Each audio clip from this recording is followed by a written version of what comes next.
ngibhalwe ngomsizi kulezi insizwa ngithembe wena msizi noma bengibiza ngevizandlebe mangonile ngijeziswa kwehlongandlebe mangibeka udaba lwami akekho noyedwa beka indlebe mabesho bethi bangidonsa ngendlebe Thula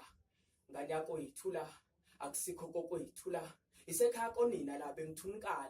bengithunuka la enhlozweni bengithunikala ngokuthola umnyombo weziba semcabango angithi iphuthe elikhulu engalenze emhlabeni laqala mhla ekubeni ngisikhethele impilo engifuna ukuyiphila emhlabeni kwaqala ekuqaleni ngithi uNkulunkulu ngicela ungicishe ubaba emhlabeni ungenze ngihlale ekhaya komama naye umncisha amathuba ezweni ukuze ehlukunyezweni kwamangabi nambono aphenduka isiqhilo okungcono ingakho ngijeziswa ngithethiswa ngiqheliswa ungasambile einganeni zakhona mayigqokiswa mayidlaliswa zona zangcoliswa phela beyihleziswa enkiswa kimlokho bekwenzeka kanye emva kweminyaka eyisikhombisa leli vizandlebe solikhombisa namangcamceni bomncisha ngicine ngokumkhombisa ingakho njalo ngosuku lesikhombisa behlezi ngesontweni ngithi uNkulunkulu indlela empumelelo nako ngikhombisa ngoba nini ngibalisa ngibhukude esizibeni senhlupheko Thula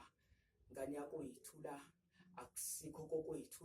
isekhaya konina la ingakho njalo mangizontanga bekhuluma ngekhaya inyembezi iphenduka umfundi igeleza zokwehla kodwa soze zwele phansi ngalomusho ngifunga abaphansi soze bona bavuma ngwele phansi bawuhamba nami ngise ngibe phezulu kodwa soze ngafana nophezulu ngoba nosiphezulu esibhakabhakeni uyamazi ophezulu uyena lo wangishiyana ngan'yakwethu abayithi igama bathi unembeza uyena lo wahlezi ethi Thula